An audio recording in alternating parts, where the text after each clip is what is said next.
ನಮಸ್ಕಾರ ಎಲ್ಲರಿಗೂ ಯಶಸ್ವಿ ಕನ್ನಡ ವಾಣಿ ಯೂಟ್ಯೂಬ್ ಚಾನಲ್ಗೆ ಸ್ವಾಗತ. Welcome everyone to Yashasvi Kannada Vani YouTube channel. ಇವತ್ತು ನಾವೇನು ಮಾಡ್ತಿದ್ದೀವಿ, today we are going to do the last part of bus ಪ್ರಯಾಣದ ಸುಖ ದುಃಖಗಳು ಫ್ರಮ್ 9th ಸ್ಟ್ಯಾಂಡರ್ಡ್ ತಿಳಿ Kannada text book.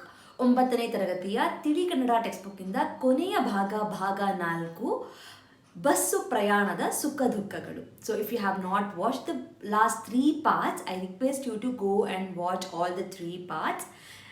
Link I have given in here and it's also mentioned in the description box. Playlist link ide. In the playlist you will get all the lessons that has been covered in the 9th standard Tili Kannada. So ondsala watch ellanu bhaga 1, bhaga 2, bhaga 3. ಆಮೇಲೆ you can come to this bhaga 4, the ಕೊನೆಯ ಭಾಗ of bus ಪ್ರಯಾಣದ ಸುಖ ದುಃಖಗಳು. In the last part ಅಲ್ಲಿ ಏನಾಯಿತು, last ಪಾರ್ಟಲ್ಲಿ the author he'll start after getting into the bus ಏನಾಗುತ್ತೆ, we will catch the window seat. Window ಸೀಟ್ಗೋಸ್ಕರ ಜಗಳ ಆಗುತ್ತೆ and bus conductor he will start asking for the ticket ಇರ್ಬೋದು. So all these things will happen ಅಂತ the author has told. ಇವಾಗ ಕೊನೆಯ ಭಾಗದಲ್ಲಿ ಏನಾಗುತ್ತೆ, so let start with the ಭಾಗ 4. I am really sorry about the dog barking noise in that background. ತೀರಾ ಇತ್ತೀಚೆಗಾದ ಘಟನೆ ಇದು. ಇತ್ತೀಚೆಗೆ ಪ್ಲಸ್ ಆದ, ಇತ್ತೀಚೆಗೆ ಅಂದರೆ ವೆರಿ ರೀಸೆಂಟ್ಲಿ, ಆದನು the one happened. Okay, this is the incident that is happened recently. ಘಟನೆ ಇಸ್ ಅ ಇನ್ಸಿಡೆಂಟ್. ರಾತ್ರಿ 9 ಗಂಟೆಯಾಗಿರಬಹುದು. 9 ಗಂಟೆ ಪ್ಲಸ್ ಆಗಿರಬಹುದು. How do you split? It's very important. It may be around some 9 o'clock in the night. ಬಸ್ಸಿನಿಂದ ಇಳಿಯುತ್ತಲೇ ಮುಂದಿನ bus ಸಿದ್ಧವಾಗಿ ನಿಂತಿತ್ತು. As I got down from one bus, the another bus was already ready. ಇನ್ನೊಂದು bus ಅಂದರೆ ಮುಂದಿನ bus, the next bus ಸಿದ್ಧವಾಗಿ, it was ready and it was there. ನನ್ನ ಗಂಟುಗಳನ್ನು ಬಸ್ಸಿನ ಮೇಲೆ ಒಗೆಯಿಸಿ ಇನ್ನೂ ತಡವಿರಬಹುದು ಎನ್ನುವ ಡೌಲಿನಲ್ಲಿ ಚಹಾ ಕುಡಿಯುವ ದುರ್ಬುದ್ಧಿಯಿಂದ ಹೋಟೆಲಿಗೆ ಹೋದೆ. ಸೊ ಅರ್ಲಿಯರ್ ಏನಾಗ್ತಾ ಇತ್ತು, they used to put the ಏನಂತಾರೆ the luggages and all on the top of the bus. So ಅದನ್ನೆಲ್ಲ ಮಾಡೋರು. So the author here is saying even he took his ಗಂಟು ಅಂದರೆ ದ ಪ್ಯಾಕೇಜಸ್ ಇರ್ಬೋದು, the bags. He told put it on the bus. ಒಗೆಯಿಸಿ ಅಂದರೆ he kept it there with someone's help. ಡೌಲು ಅಂದರೆ it kind of attitude ಅಂತ. Okay, ಆಟಿಟ್ಯೂಡಲ್ಲಿ he went to drink chai. And ದುರ್ಬುದ್ಧಿ ಅಂದರೆ ಕೆಟ್ಟ ಬುದ್ಧಿ, ಸಮ್ ಬ್ಯಾಡ್ ಏನಂತಾರೆ ಥಾಟ್ ಇರ್ಬೋದು, ನಾಲೆಜ್ ಇರ್ಬೋದು, with some bad intention. Okay, bad thoughts basically I would say. ಹೋಟೆಲಿಗೆ ಹೋದೆ. So with some bad attitude and all those things he told okay the bus won't go now ಅಂತ ಹೇಳಿ the author he went to have chai ಕುಡಿಯೋಕ್ಕೆ ಹೋಗ್ತಾರೆ. ಅಂದು bus ಸ್ಟ್ಯಾಂಡಿನಲ್ಲಿ 2-3 ಬಸ್ಸುಗಳು ಸಾಲಾಗಿ ನಿಂತಿದ್ದವು. ಆನ್ ದಟ್ ಡೇ ಬಸ್ ಸ್ಟ್ಯಾಂಡಲ್ಲಿ there 2 to 3 bus they were standing in the queue, line ಆಗಿ ನಿಂತಿರುತ್ತೆ. ಯಾವುದೋ ಬಸ್ಸಿನಲ್ಲಿ ಏರಿ ಟಿಕೆಟ್ ಒಂದನ್ನು ಪಡೆದೆ. So he boarded in some bus and he took the ಟಿಕೆಟನ್ನು ಪಡೆದೆ. ಯಾವುದೋ ಬಸ್ಸಿನಲ್ಲಿ ಏರಿ ಟಿಕೆಟನ್ನು ಪಡೆದೆ. ನನಗೆ ಸಂಶಯವೇನೂ ಬರಲಿಲ್ಲ. He didn't get any doubt. ಸಂಶಯ ಆಸ್ ಅ ಡೌಟ್. ಸಂಶಯ ಪ್ಲಸ್ ಏನು, ಸಂಶಯವೇನು. ನನಗೆ ಸಂಶಯವೇನೂ ಬರಲಿಲ್ಲ. ಬಸ್ಸು ಇನ್ನೇನು ಹೊರಡಬೇಕು ಎಂದಾಗ ತಿಳಿದು ಬಂತು. Bus was suppose to go, ಇನ್ನೇನು ಹೋಗಬೇಕು. It was about to leave. Then he got to know, ನಾನು ಯಾವ ಊರಿನಿಂದ ಬಂದೆನೋ ಅಲ್ಲಿಗೆ ಹೊರಟಿತ್ತು ಆ bus. So in which place he came know to that bus stop, this bus is going to the same place. ಅದೇ ಜಾಗಕ್ಕೆ ಹೋಗ್ತಾ ಇದೆ. ಕಂಡಕ್ಟರನಿಗೆ ಹೇಳಿ ಬಸ್ಸಿನಿಂದ ಲಘು ಬಗೆಯಿಂದ ಇಳಿದೆ. ಕಂಡಕ್ಟರ್ಗೆ ಹೇಳಿ immediately he will rush and he will come outside. ಲಘು ಬಗೆ ಅಂದರೆ ಬೇಗ. So he'll come outside of the bus. ಎಲ್ಲೋಯ್ತು, ಐ ಆಮ್ ಸಾರಿ, ನಾನು ಮಿಸ್ ಮಾಡಿದೆ ಮತ್ತೆ. ಓಕೆ, ಬಸ್ಸಿನ 40 ಮುಖಗಳು ನನ್ನನ್ನೇ ದಿಟ್ಟಿಸಿ ನೋಡುತ್ತಿದ್ದವು. ಸೊ ಬಸ್ಸಿನ 40 ಮುಖ ಅಂದರೆ there were 40 passengers in the bus. ಅವರೆಲ್ಲರೂ ಕೂಡ ಆ ಥರನೇ ನೋಡ್ತಾ ಇದ್ದಾರೆ. ಎವ್ರಿ ಒನ್ ಇಸ್ ದಿಟ್ಟಿಸಿ ನೋಡಿದ್ರೆ ಲೈಕ್ ಸ್ಟೇರಿಂಗ್, ಅವರನ್ನೇ ಸ್ಟೇರ್ ಮಾಡ್ತಾ ಇದ್ದಾರೆ. ಅಪಹಾಸ್ಯಗೈಯುತ್ತಿದ್ದವು. ದೇ ಯೂಸ್ ಟು ಟೀಸ್ ಮಾಡ್ತಾ ಇದ್ರು. I am sorry for this noise. ನಾನು ತಲೆಯಿಂದ ಬುಡದವರೆಗೂ ಬೆವರಿನಲ್ಲಿ ಮುಳುಗಿ ಹೋಗಿದ್ದೆ. ತಲೆಯಿಂದ ಬುಡದವರೆಗೆ ಅಂದರೆ till the toe I was sweating. I was completely sweating. ಬೆವರು ಅಂದರೆ ಸ್ವೆಟ್. ಈ ರೀತಿ ಬಸ್ಸಿನಲ್ಲಿ ನಾನು ಹೀರೋ ಆಗಿದ್ದಂತೆ ಝೀರೋ ಕೂಡ ಆಗಿ ನಗೆಗೀಡಾದ ಪ್ರಸಂಗಗಳು ಇವೆ. Like this how I become a zero ಅಂತ. ಝೀರೋ ಅಂದರೆ ಲೈಕ್ ಟೀಸ್ ಮಾಡೋ ಥರ.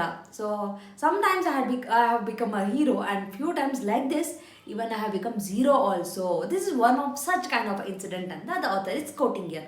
Remember and mark ಮಾಡ್ಕೊಳ್ಳಿ. ಓಕೆ, ಬಸ್ ಪ್ರಯಾಣದ ನಗೆಗೀಡಾದ ಅಂದರೆ like everyone will see and laugh at you ಅಂತಾರಲ್ಲ, so that kind of a incident. Okay, ಈ ರೀತಿ ಬಸ್ಸಿನಲ್ಲಿ ನಾನು ಹೀರೋ ಆಗಿದ್ದಂತೆ ಝೀರೋ ಕೂಡ ಆಗಿ ನಗೆಗೀಡಾದ ಪ್ರಸಂಗಗಳು ಇವೆ. ಬಸ್ ಪ್ರಯಾಣದಲ್ಲಿ ಸಾಮಾನ್ಯ ಘಟನೆಗಳೇ ಜರುಗಿದರೆ ಲಾರಿಯಲ್ಲಿ ಅಸಾಮಾನ್ಯ ಘಟನೆಗಳು ಸಂಭವಿಸುತ್ತವೆ. ಬಸ್ಸಲ್ಲಿ it's a common incidents that happen in a bus.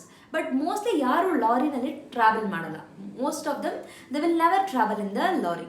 So ಲಾರಿನಲ್ಲಿ ಅಸಾಮಾನ್ಯ ಘಟನೆ ಅಂದರೆ ವೆರಿ ಅನ್ಕಾಮನ್ ಇರ್ಬೋದು, ವೆರಿ ಡಿಫ್ರೆಂಟ್ ವೆರೈಟಿ ಆಗಿರೋ ಅಂಥದ್ದು, ಎಕ್ಸ್ಟ್ರಾರ್ಡಿನರಿ ಅನ್ಬೋದು, ಕಂಪ್ಲೀಟ್ಲಿ ವಿಯರ್ಡ್ ಅನ್ಬೋದು. These kind of incidents will happen in a lorry travel. ಒಂದು ಸಾರಿ ಬಸ್ಸು ತಪ್ಪಿತು. One time he miss the bus. ಲಾರಿಯ ಹಾದಿಯನ್ನು ಕಾದು ನಿಂತಾಗ ಮಧ್ಯರಾತ್ರಿಯಾಗಿತ್ತು. He was waiting for a lorry and it was almost midnight ಆಗಿತ್ತು. ಮಧ್ಯರಾತ್ರಿ ಅಂದರೆ ಮಿಡ್ ನೈಟ್. ಲಾರಿಯೊಂದು ಬಂದೇ ಬಂತು. ಆ ಲಾರಿ ಕೇಮ್. ನಾನು ಕುಳಿತು ಬಿಟ್ಟೆ. I sat in the lorry. ಲೈಟಿನ ಬೆಳಕಿನಲ್ಲಿ ನಾನು ಡ್ರೈವರನ್ನು ಪರಸ್ಪರ ದಿಟ್ಟಿಸಿ ನೋಡಿದೆವು.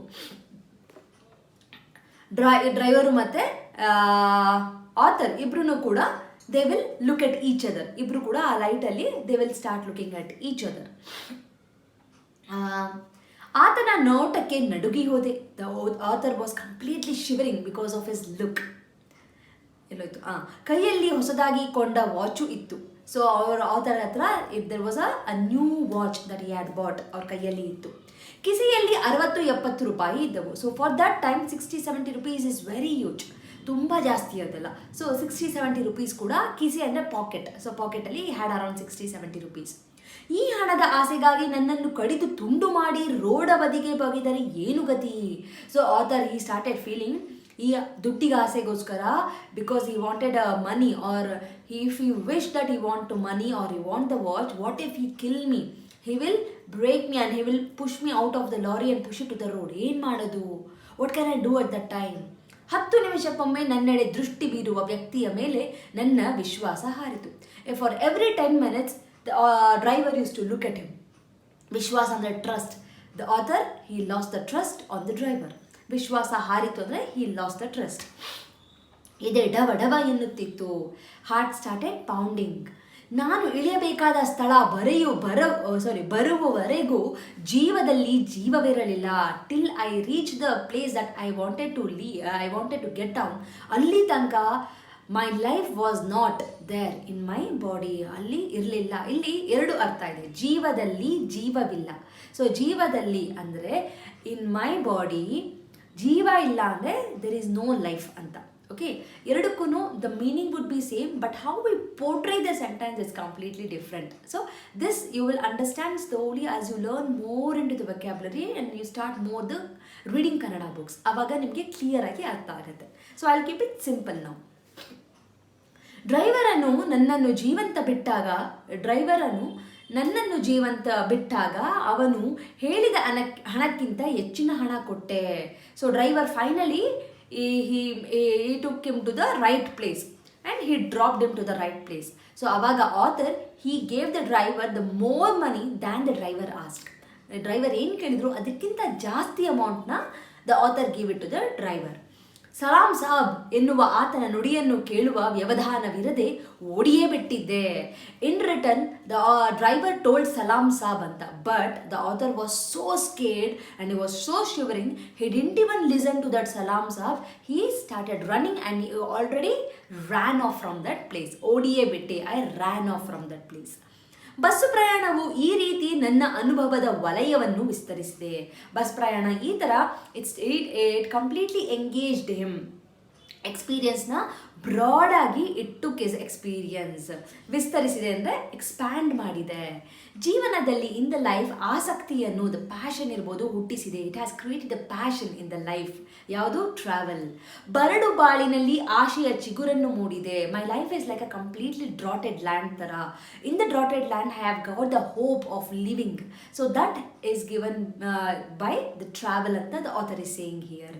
ಜೀವನದ ಏಕತಾನತೆಯಲ್ಲಿ ವೈವಿಧ್ಯ ಬಣ್ಣವನ್ನು ತೀಡಿದೆ. ಜೀವನದಲ್ಲಿ ಏಕತಾನದನೇ ಆಗಿದ್ದೇ ಆಗೋದು, ನೋಡಿದ್ದೇ ನೋಡೋದು. It's like a monotonous life. In the monotonous ಲೈಫಲ್ಲಿ travel has given a colourful ಒಂದು ವೆರೈಟಿ ಇದೆ, ಒಂದು varied colourful life the travel is giving to me this monotonous life. So monotonous life ಅಂದ್ರೇನು? Every day you'll get up in the morning, you'll do the brush, you'll have the breakfast, you'll go to the school, you'll listen to the lessons, again you'll come back, you'll go to the tuition, you'll sleep, again this will repeat. So what is that new thing that we are going to do every day? ಏನೂ ಇಲ್ಲ. So again most of the time ಏನಾಗುತ್ತೆ, we feel very bored of this kind of things. So ಅವಾಗ ಏನು ಮಾಡಬೇಕು, children, you have to involve yourself in some activity which is really harmful for you. Maybe for some people they would love to write stories, they would love to play the guitar or learn some new skill, learn some musical instrument which will be really useful for you, and make sure that you will exercise every day. ಪ್ರತಿ ದಿನ ನೀವು exercise ಮಾಡಬೇಕು. Exercise ಅನ್ನೋದು it's very basic need of your life. Just like a brushing your teeth, exercise is ತುಂಬ ತುಂಬ ತುಂಬ ತುಂಬ important. So never ever miss your daily exercise at all. It is just a basic like a brushing your teeth. ಓಕೆನಾ? Fine. So we have to keep ourself lively ಅಂತ. That is what the author is saying and conveying to every one of us. And travel is one such beautiful thing. You have to travel. Whenever you get a holidays alla, convince your parents, convince ಮಾಡಿ, take them to the new places, enjoy the new places, enjoy the new culture, religion irbodu, new places, new language, food, ellanu you have to enjoy. Travel is one such thing which will change our life perspective completely, and you should travel in a right manner also. Okay, next ಹೋಗೋಣ. ವಿವಿಧ ವ್ಯಕ್ತಿಗಳನ್ನು ನೋಡುವ, ಮಾತನಾಡಿಸುವ ಸಂದರ್ಭವನ್ನು ಒದಗಿಸಿಕೊಟ್ಟು. So and also the travel has allowed to meet the ವಿವಿಧ ವ್ಯಕ್ತಿ. ವಿವಿಧ ಅಂದರೆ ಡಿಫ್ರೆಂಟ್ ಪೀಪಲ್, ವ್ಯಕ್ತಿ ಇಸ್ ಅ ಪರ್ಸನ್. ಓಕೆ, ವಿವಿಧ ಅಂದರೆ ಡಿಫ್ರೆಂಟ್ ಪರ್ಸನ್ನ ನೋಡ್ಬೋದು. We can see, we can meet. ಮಾತನಾಡಿಸುವುದು, you can even speak with a different person. ಸಂದರ್ಭ is a that kind of a ಏನಂತಾರೆ, ಒಂದು moment. So it has created a moment to speak with the people, to meet the people, to greet with the people. ಬಿಡದೆ ಅವರನ್ನು ಅಭ್ಯಸಿಸುವಂತೆ ಮಾಡಿದೆ. ಇಂತು ಪ್ರವಾಸವೆಂದರೆ ನನಗೆ ಮೋಜಿನ ವಿಷಯವಾಗಿದೆ. So the author is saying this has become a practice for me. ಒಂದು complete practice ಆಗಿದೆ. And I really love the travel. This has given a lot of fun and ಮಜಾ ಸಿಕ್ಕಿದೆ ನನಗೆ ಟ್ರಾವೆಲಿಂದ ಅಂತ the author is saying. So this all about the lesson bus ಪ್ರಯಾಣದ ಸುಖ ದುಃಖಗಳು. Here if you observe, author is conveying travel is one such basic thing. It will teach us many things. ಅದು ನಮಗೆ ಸ್ಯಾಡ್ನೆಸ್ ತೋರಿಸುತ್ತೆ, happiness ತೋರಿಸುತ್ತೆ, great things ತೋರಿಸುತ್ತೆ. You can meet the new people, you can come across with the ಏನಂತಾರೆ very very bad incidents, you can even come across with the very good incidents. Anything can happen with the travel, but how we take up that in our life is very important ಅಲ್ವಾ ಮಕ್ಕಳ? So you can write to me whichever is your favourite travel that you have travel till date ಅಂತ email ಮಾಡಿ or ಕಮೆಂಟಲ್ಲಿ ಕಳಿಸಿ. I will be very happy to read out your stories. So this is about the bus ಪ್ರಯಾಣದ ಸುಖ ದುಃಖಗಳು from 9ನೇ ತರಗತಿಯ ತಿಳಿ Kannada text ಬುಕ್ಕಿಂದ, 9th standard ತಿಳಿ ಕನ್ನಡ ಟೆಕ್ಸ್ಟ್ ಬುಕ್ಕಿಂದ. So the next part I will be going with the activities, where I will just go with the activities, but I won't be explaining the answers and questions alla. I'll explain the meaning of the questions and activities ashte. Okay na? So before going to that activity, I request you all to go through all the videos once again. Ondsala lesson odi repeat ಮಾಡಿ all the 4 parts, then come to the activity section. Okay, so share this video with your friend who is struggling to understand the lesson bus ಪ್ರಯಾಣದ ಸುಖ ದುಃಖಗಳು. Meet you with the activity video anta ಹೇಳ್ತಾ thank you so much, and do not forget to check the playlist for the remaining lesson. Playlist link is given in the description box. Thank you so much. ಧನ್ಯವಾದಗಳು. From Yashaswi Kannada Vaani, there are many e-books that is being launched, even for children as well as adults. So for adults, the Spoken Kannada ebook part 1 is being launched, and the link for this is mentioned in the description box. Please go check it out the description box and purchase the book. The one speciality thing of this book is in a colloquial version, and this is the one and only book and the first book which is available in the market which is in a colloquial version, just not in a written version. Make use of this book. Along with, also follow my Instagram page to get the Spoken Kannada lessons for the adults. I hope this will be very useful for you, and the book is in a very affordable price. And for children, there are storybook level 1, level 2, vocabulary book, and the tense book is been there. Please make use of these ebooks. Again, link for all these books is been mentioned in the description box. Please go check out the description box and make use of these books. These books will help your children to make the sentence structures in a proper way, improves their language fluency, improves their vocabulary in a language, and actually it will bring too much of interest to them in Kannada learning. So make use of these books for your children. And there are workshops which is available in the YouTube itself in a playlist named Workshop 1 and Workshop 2. If your child is really struggling with the basics like a Varnamale, Kagunita, Vattakshura, Arkavali, and words, make use of these workshop. Link for these workshop is mentioned in the description box. Please make sure you will go to the description box and use all these links. Workshop is a free of cost. It is available in the YouTube itself, and all the ebooks it will be, you have to pay and use those books. There is a sample copy for everything. You can just look into the sample copy and you can purchase. Like ಮಾಡಿ, share ಮಾಡಿ, subscribe ಮಾಡಿ. So knowledge will gain only by sharing the knowledge. So children, if you have learned something, teach to your friends also, and this will help you in your gaining the knowledge. So thank you so much, and if you are not subscribed to the channel, subscribe ಮಾಡ್ಕೊಳ್ಳಿ. Click on the notification, so that click on the bell link so that you will get notified as and when I upload the videos. Thank you so much. I'll meet you all ಅಂತ ಹೇಳ್ತಾ ಧನ್ಯವಾದ.